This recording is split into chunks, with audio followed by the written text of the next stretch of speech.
Hi friends, എല്ലാവർക്കും online ക്ലാസ്സിലേക്ക് സ്വാഗതം. ഇന്ന് നമ്മൾ ഡിസ്കസ് ചെയ്യുന്നത് 7ാം ക്ലാസ്സിലെ സോഷ്യൽ സയൻസ് ക്വസ്റ്റ്യൻ പേപ്പറാണ്. അതിൻ്റെ ഉത്തരങ്ങളാണ്, ആൻസേഴ്സാണ് നമ്മൾ ഡിസ്കസ് ചെയ്യുന്നത്. ഇംഗ്ലീഷ് മീഡിയം, മലയാളം മീഡിയം ഇത് ഉൾപ്പെടുത്തിയിട്ടുണ്ട്. അപ്പോൾ നമ്മൾ 8 ആക്ടിവിറ്റീസാണ് നമുക്കുള്ളത്. അതിലറിയാവുന്ന 6 ആക്ടിവിറ്റീസിന് നമ്മൾ ഉത്തരം എഴുതിയാൽ മതി. ഓരോ ആക്ടിവിറ്റീസിനും 5 പോയിൻ്റാണ്. അങ്ങനെ നമുക്ക് 6 ആക്ടിവിറ്റീസ് നമ്മൾ കറക്റ്റ് എഴുതിയിട്ടുണ്ട്. നമുക്ക് 30 പോയിൻ്റാണ് നമുക്ക് കിട്ടുക. ഓക്കെ, അപ്പോൾ നമുക്ക് ഓരോ പ്രവർത്തനം നോക്കാം. ഇവിടെ കണ്ടല്ലോ 2 ചിത്രങ്ങൾ തന്നിട്ടുണ്ട്. ഇത് ഏത് ചിത്രമാണെന്ന് അറിയാലോ. ഒന്ന് റെഡ് ഫോർട്ടോ ആണ്, ഒന്ന് ഹംപിയുമാണ്. അപ്പോൾ ഈ റെഡ് ഫോർട്ടോ during which reign were these built, ഏതൊക്കെ രാജഭരണകാലത്താണ് ഇവ നിർമ്മിക്കപ്പെട്ടത്? അപ്പോൾ ചെങ്കോട്ട എപ്പോഴാണ്? മുഗൾ റൂളിലാണ്, മുഗൾ ഭരണകാലത്താണ് ചെങ്കോട്ട നിർമ്മിച്ചത്. ഹംപി എന്താണ്? വിജയനഗര ഭരണകാലത്ത്. അപ്പോൾ എന്താണ്? മുഗൾ എന്നും എഴുതാം നമുക്ക്, മുഗൾ. ഓക്കെ, മുഗൾ എന്നും എഴുതാം. അതേപോലെ ഹംപി വിജയനഗര. ഓക്കെ, ഇനി നമുക്ക് അടുത്ത നോക്കാം. Given below are the some statements about എംപയറി ജാറിക് ജെസ്യൂട്ട് പ്രീസ്റ്റ്.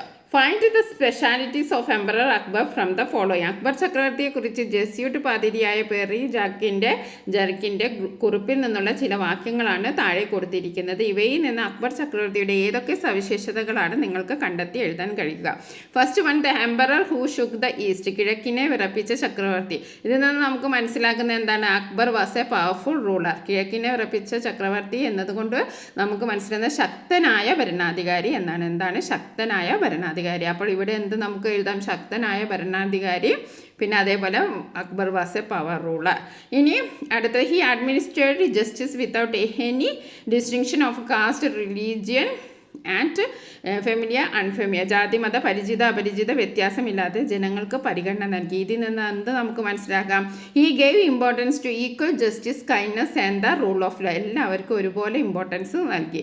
അതായത് തുല്യനീതി നടപ്പിലാക്കിയ ചക്രവർത്തി. എന്തെഴുതാം? തുല്യനീതി നടപ്പിലാക്കിയ ചക്രവർത്തി എന്ന് നമുക്ക് രണ്ടാമത്തെ ക്വസ്റ്റ്യൻ ആൻസർ ആയിട്ട് എഴുതാം. ഇനി മൂന്നാമത്തെ നോക്കാം. He treat the strong with force and the weak with mercy. കരുത്തരോട് ശക്തമായും പിന്നെ മറ്റുള്ളവർ അശക്തരോട് കരുണയോടും പെരുമാറി. അതിൽ നിന്ന് നമുക്ക് എന്താ മനസ്സിലാക്കുക? He adopt a policy to ensure the well being of the people. പ്രജകൾക്കെല്ലാം പ്രിയപ്പെട്ട ചക്രവർത്തിയായിരുന്നു അദ്ദേഹം. അപ്പോൾ ആക്ടിവിറ്റി 1 കഴിഞ്ഞു. ഇനി രണ്ടാമത്തേത്, നമ്മുടെ ഭരണഘടനയിൽ ഉൾപ്പെടുത്താൻ ഗാന്ധിജി ആഗ്രഹിച്ച കാര്യങ്ങളാണ് താഴെ കൊടുത്തിരിക്കുന്നത്. ഇവ ഭരണഘടനയുടെ ഏതെല്ലാം ആശയങ്ങളുമായി ബന്ധപ്പെട്ടിരിക്കുന്നു? ഇവിടെ ആൻസർ തന്നിട്ടുണ്ട്. ലിംഗനീതി, തുല്യത, സാഹോദര്യം, പരമാധികാരം. അപ്പോൾ നമ്മൾ അതൊന്ന് എടുത്ത് എഴുതുകയേ വേണ്ടൂ. ഓക്കെ, ക്വസ്റ്റ്യൻ കുറച്ച് ക്ലിയർ ഇല്ല ഇംഗ്ലീഷിൻ്റെ, അപ്പോൾ നിങ്ങളത് മനസ്സിലാക്കുക. അപ്പോൾ ഫസ്റ്റ് എന്ന് വെച്ചിട്ടുണ്ടെങ്കിൽ, ദരിദ്രരായ മനുഷ്യർക്ക് രാജ്യത്തെ രൂപപ്പെടുത്തുന്നതിൽ കാര്യക്ഷമമായ ശബ്ദമുണ്ടാകണം. അത് ഫസ്റ്റ് വൺ എന്താണ്? തുല്യത അഥവാ ഇക്വാലിറ്റിയാണ്. അത് ഉദ്ദേശിക്കുന്നത് എന്താണ്? തുല്യത അഥവാ ഇക്വാലിറ്റി. അപ്പോൾ ഫസ്റ്റ് വൺ നമ്മൾ എഴുതേണ്ടത് ഇക്വാലിറ്റിയാണ്. ഇനി നെക്സ്റ്റ് എന്താണ്? പുരുഷന്മാരുടെ അവകാശങ്ങൾ അതേപോലെ സ്ത്രീകൾക്കും അനുഭവിക്കാനാവുന്ന ഇന്ത്യ. ഇതിൽ നിന്ന് നമുക്ക് എന്താ മനസ്സിലാക്കുന്നത്? എല്ലാവർക്കും ഒരേപോലെ, അതായത് പുരുഷനും സ്ത്രീക്കും ഒരേപോലെ അവകാശം. അത് നമുക്ക് എന്താണ്? ലിംഗനീതിയാണ് നമുക്ക് ഇവിടെ എഴുതാൻ പറ്റുന്നത്. Gender justice. എന്താണ്? Gender justice. രണ്ടാമത്തേത് ജെൻഡർ ജസ്റ്റിസ്. ഇനി മൂന്നാമത്തെ നോക്കാം. എല്ലാ പ്രതിസന്ധികളിൽ നിന്നും രക്ഷാകർത്തത്തിൽ നിന്നും ഇന്ത്യയെ മോചിപ്പിക്കുന്ന ഭരണഘടന. അത് നമുക്ക് എന്താണ്? സോവറിനിറ്റി അഥവാ പരമാധികാരം എന്ന് നമുക്ക് എഴുതാം. ഓക്കെ, സോവറിനിറ്റി അഥവാ പരമാധികാരം. മൂന്നാമത്തേത് സോവറിനിറ്റി അഥവാ പരമാധികാരം. ഇനി India in which all communities shall have the perfect harmony. എല്ലാവരും നല്ല നീചത്വങ്ങളില്ലാതെ എല്ലാ സമുദായങ്ങളും തികഞ്ഞ സൗഹാർദ്ദത്തോടെ ജീവിക്കുന്ന ഇന്ത്യ. അതെന്താണ്? ഫ്രറ്റേണിറ്റിയാണ്, അതായത് സാഹോദര്യം. ഓക്കെ, അത് നമുക്ക് ഫ്രറ്റേണിറ്റി എന്ന് എഴുതാം. Okay, fraternity. അപ്പോൾ ആദ്യത്തേത് എന്താണ്?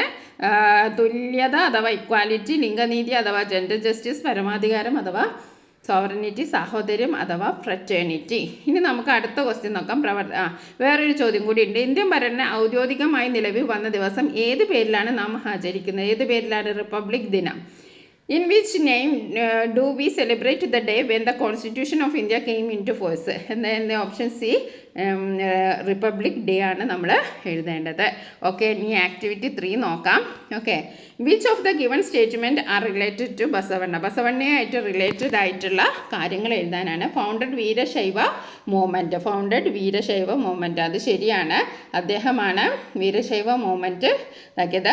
Okay, the resenting place was known as Gangas, emphasized the importance of Langar community kitchen. The ideas that emerged in the discussion were conveyed in the people in the name of Vajanas. അപ്പോൾ ഇതിൽ ശരിയായ ഉത്തരം ഏതാണ്? എയും ഡിയും ആണ്. അപ്പോൾ അത് എ ആൻഡ് ഡി എന്ന് പറയുന്നത് ഓപ്ഷൻ ഡി ആണ്, എ ആൻഡ് ഡി. ഓക്കെ, ഇനി നമുക്ക് അടുത്ത ക്വസ്റ്റ്യൻ നോക്കാം. How did Anubhava Mandapam founded by Basavanna led to social changes? Describe. Anubhava Mandapam was the spiritual forum founded by Basavanna in 12th century in CE. Allama Prabhu and Akka Mahadevi led the discussion in the Anubhava Mandapam. Everyone was allowed to participate in the discussion irrespective of caste and gender. People used to come to Anubhava Mandapam for spiritual discussion and renewal of knowledge. The ideas that emerged in the discussion were conveyed to the people in the name of Vajanas. Okay. അപ്പോൾ നമുക്കറിയാം 12ാം നൂറ്റാണ്ടിൽ കന്നഡ ദേശത്ത് ജീവിച്ചിരുന്ന തത്വചിന്തകരും സാമൂഹിക പരിഷ്കർത്താവുമായിരുന്നു ബസവണ്ണ. അപ്പോൾ അദ്ദേഹവുമായി ബന്ധപ്പെട്ട പ്രസ്താവനകൾ ശരി എന്താണ്? എയും ബിയുമാണ്, എ ആൻഡ് ഡി. പിന്നെ ബസവണ്ണ സ്ഥാപിച്ച അനുഭവ മണ്ഡപം സാമൂഹ്യ മാറ്റത്തിന് എങ്ങനെ സഹായിച്ചു? അത് വിശദമാക്കാനാണ്. ബസവണ്ണ സ്ഥാപിച്ച ആത്മീയ ചർച്ചാവേദിയാണ്. ജാതിലിംഗ വിവേചനം എന്നിവ പരിഗണിക്കാതെ എല്ലാവർക്കും ചർച്ചകളിൽ പങ്കെടുക്കാൻ അവസരം നൽകി. ആത്മീയ ചർച്ചകൾക്ക് അറിവ് പുതുക്കലിനുമായിട്ടാണ് ജനങ്ങൾ അനുഭവ മണ്ഡപത്തിൽ എത്തിയിരുന്നത്. ചർച്ചയിൽ ഉയർന്നു വന്ന ആശയങ്ങളെ വചനങ്ങൾ എന്ന പേരിൽ ജനങ്ങൾക്ക് പകർന്നു നൽകി. അല്ല പ്രഭു, അക്ക മഹാദേവി എന്നിവർ അനുഭവ മണ്ഡപത്തിലെ ചർച്ചകൾക്ക് നേതൃത്വം നൽകി. ഇനി നമുക്ക് പ്രവർത്തനം 4 നോക്കാം. മികച്ച ഗായികയ്ക്കുള്ള 2020 ദേശീയ ചലച്ചിത്ര പുരസ്കാരം ലഭിച്ചത് നഞ്ചിയമ്മക്കായിരുന്നു. ഗോത്രവിഭാഗത്തിൽ നിന്ന് ഈ പുരസ്കാരം നേടുന്ന ആദ്യത്തെ ആളാണ് നഞ്ചിയമ്മ. ഗോത്ര ജനതയുടെ കലാസാംസ്കാരിക കുറിച്ചറിയുന്നതിന് വേണ്ടി നഞ്ചിയമ്മയുമായി അഭിമുഖം നടത്താൻ ആവശ്യമായ ചോദ്യങ്ങൾ തയ്യാറാക്കാനാണ് 5 ചോദ്യങ്ങളാണ് നമ്മൾ തയ്യാറാക്കേണ്ടത്. Prepare questions for interviewing Nanjiyamma to know about the artistic and cultural life of the tribal people. There should be at least 5 relevant questions. അപ്പോൾ നമുക്ക് 5 ചോദ്യങ്ങൾ നോക്കാം. How does your tribal background influence your music? താങ്കളുടെ ആദിവാസി പശ്ചാത്തലം താങ്കളെ ഈ മ്യൂസിക്കിൽ എങ്ങനെ സ്വാധീനിച്ചു? What traditional tribal music styles inspire your performance? എന്തൊക്കെ മ്യൂസിക് സ്റ്റൈലാണ്, ഏതൊക്കെ സംഗീത ശൈലികളാണ് ഇൻസ്പയർ ആയത്, പ്രചോദനമായത്? What challenge did you face a tribal artist and how did you overcome them? എന്തൊക്കെ ചലഞ്ചസ് ആണ്, പ്രതിസന്ധികളാണ് താങ്കൾ നേരിട്ടത്, അതിനെയൊക്കെ എങ്ങനെ നേരിട്ടു? How can we preserve the tribal cultural heritage and promote diversity? What message do you want to convey through your music to the world? അടുത്ത പ്രവർത്തനം നോക്കാം. പ്രവർത്തനം 5. ഡൽഹി കേന്ദ്രമാക്കി ഇന്ത്യൻ മുഗൾ ഭരണത്തിന് തുടക്കം കുറിച്ച ഭരണാധികാരി ആരാണ്? ബാബറാണ് ഉത്തരം. അക്ബർ ചക്രവർത്തി മതസഹിഷ്ണുതയുള്ള ഭരണാധികാരിയായിരുന്നു. തെളിവുകൾ നിരത്തി സമർത്ഥിക്കുക. സൂചനകൾ ഇബാദത്ത് ഖാന, ദിൻ ഹിലാഹി, രാജസദസ്. ഓക്കെ, അപ്പോൾ ഇതിൻ്റെ ക്വസ്റ്റ്യൻ നോക്കാം. The ruler who started the Mughal rule in India with Delhi has its centre Babur. Emperor Akbar was religiously tolerant ruler support with evidence. Okay, Akbar was a ruler who gave equal consideration to all religion. അദ്ദേഹം എല്ലാ മതക്കാർക്കും ഒരേ പരിഗണന നൽകിയിരുന്നു. He created Din Ilahi a visionary religion by combining the good aspects of all religions. അദ്ദേഹം ഒരു മതം ഉണ്ടാക്കി. ആ മതത്തിൻ്റെ പേരെന്തായിരുന്നു? ദിൻ ഹിലാഹി എന്നായിരുന്നു. He gave high position to people from various religions and abolished religious tax jizya. അപ്പോൾ അദ്ദേഹം എല്ലാ മതത്തിൽപ്പെട്ട ആൾക്കാർക്കും ഉന്നത പദവി നൽകിയിരുന്നു. പിന്നെ റിലീജിയസ് ടാക്സ് ജസിയ അദ്ദേഹം നിർത്തലാക്കി. He built Ibadat Khana. Scholars and dignitaries of various religious used ഖാദ ഹിയർ. ഫത്തേപൂർ സിക്രിയിൽ ഇബാദത്ത് ഖാന പണി കഴിപ്പിച്ചു. വിവിധ മതങ്ങളിലെ പണ്ഡിതരും പ്രമുഖരും ഇവിടെ ഒത്തുചേർന്നിരുന്നു. എല്ലാ മതങ്ങളുടെയും നല്ല വശങ്ങൾ കോർത്തിണക്കി ദീൻ ഇലാഹി എന്ന ദർശനത്തിന് രൂപം നൽകി. ഭരണത്തിൻ്റെ എല്ലാ മേഖലകളിലും എല്ലാ മതസ്ഥരെയും തുല്യമായി പരിഗണിച്ചിരുന്നു. രാജ ഡോളർമാൻ രാജ മാൻസിംഗ് രാജ ഭഗവൻ ദാസ് ബീർബൽ എന്നിവർ അക്ബർ ചക്രവർത്തിയുടെ രാജസദസ്സിൽ ഉന്നത സ്ഥാനം അലങ്കരിച്ചവരാണ്. ഇനി നമുക്ക് ആക്ടിവിറ്റി 6 നോക്കാം. ഇന്ത്യൻ സ്വാതന്ത്ര്യ സമരത്തിലൂടെ ഉയർന്നു വന്ന ആശയങ്ങളും മൂല്യങ്ങളുമാണ് നമ്മുടെ ഭരണഘടനയുടെ അടിത്തറയായി മാറിയത്. 1857 ഒന്നാം സ്വാതന്ത്ര്യ സമരവുമായി ബന്ധപ്പെട്ട് താഴെ പറയുന്ന പ്രസ്ഥാനങ്ങളിൽ ശരിയായവ കണ്ടെത്തി എഴുതുക. The first war of independence 1857 was the first mass movement. അപ്പോൾ ഇത് ശരിയാണോ? ശരിയാണ്. 1857 നടന്ന ആദ്യത്തെ സ്വാതന്ത്ര്യ സമരമാണ് നമ്മുടെ ഫസ്റ്റ് വാർ ഓഫ് ഇൻഡിപെൻഡൻസ്. അപ്പോൾ നമുക്ക് ഒന്നാമത്തേത് ശരിയാണ്. ഇനി അടുത്തത്, the first war of independence proved that there is no relevance for secular thoughts. തെറ്റാണ്. മതസൗഹാർദ്ദ ചിന്തകൾക്ക് പ്രസക്തിയില്ലെന്ന് ഒന്നാം സ്വാതന്ത്ര്യ സമരം തെളിയിച്ചു. തെറ്റാണ്. ജനങ്ങളിൽ ദേശീയ ബോധം വളർത്തുന്നതിന് 1857 വിപ്ലവം സഹായകമായി. ശരിയാണ്. മൂന്നാമത്തേത് ശരിയാണ്. The war of 1857 helped in strengthening nationalism among people. ശരിയാണ്. നമുക്ക് ടിക്ക് മാർക്ക് ഇടാം. അപ്പോൾ 1, 3 ശരിയാണ്. ഇനി നാലാമത്തെ നോക്കാം. The activities of Indian national Indian national Congress strengthened the first freedom struggle. ശരിയാണോ തെറ്റാണോ?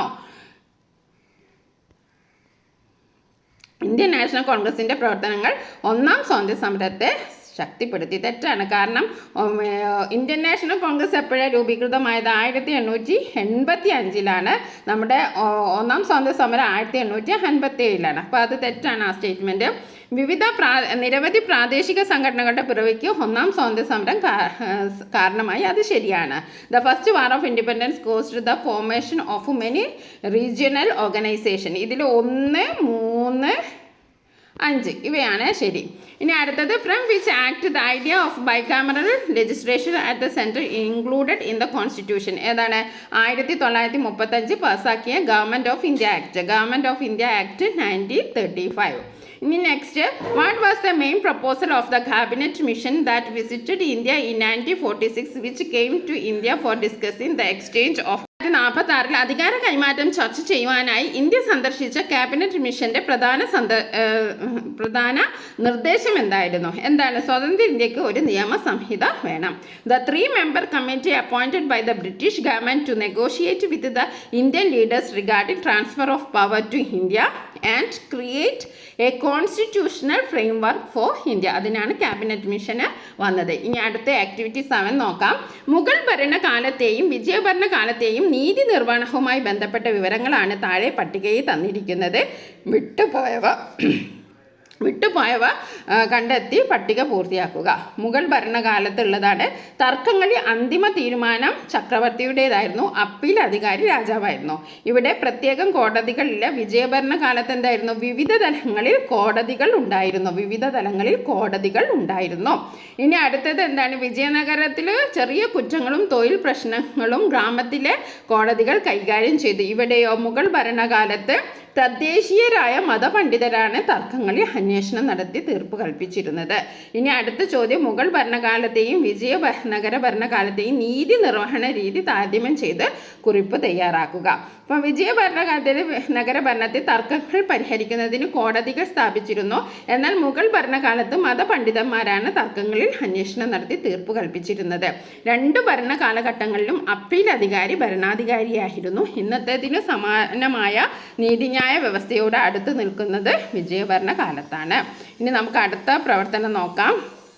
Given below are the information related to the administration of justice during Mughal rule. അപ്പോൾ മുഗൾ റൂളിൽ നമുക്ക് ഇവിടെ എഴുതാം സെപ്പറേറ്റ് കോഡ്സ്. ഇവിടെ മുഗൾ റൂളിൽ നോ സെപ്പറേറ്റ് കോഡ്സ്. ഇവിടെ എന്താണ്? സെപ്പറേറ്റ് കോഡ്സ് ഉണ്ട്.